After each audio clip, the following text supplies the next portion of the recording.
এগুলো তেলটা গরম হয়ে গেছে, এবার একটা একটা করে আমি পেঁপেগুলো ছেড়ে দিচ্ছি।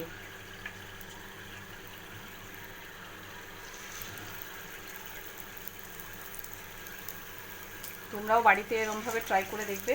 পেঁপে তো কেউ খেতেই চায় না, আজকালকার বাচ্চারা তো বিশেষ করে একদম খেতে চায় না, বড়রাও খায় না। তো এইভাবে করলে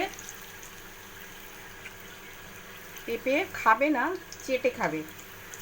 ঠিক আছে, তো এইভাবে পেঁপেকে সুন্দর করে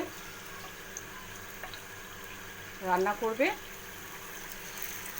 এটা ডালের সাথেও আরামসে খাওয়া যায়, ভাজা সাইড ডিশ হিসাবে।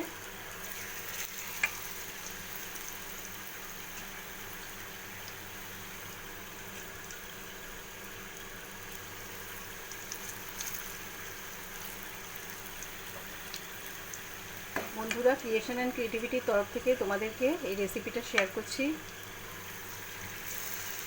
তোমরা অতি অবশ্যই আমার চ্যানেলটাকে সাবস্ক্রাইব করে দিও। আর যারা সাবস্ক্রাইব করেছো তাদের জন্য রইল অজস্র শুভেচ্ছা আর আমার ভালোবাসা। বন্ধুদের সাথে শেয়ার করো রেসিপিটা, বন্ধুদের সাথে শেয়ার করো আর কমেন্ট করো।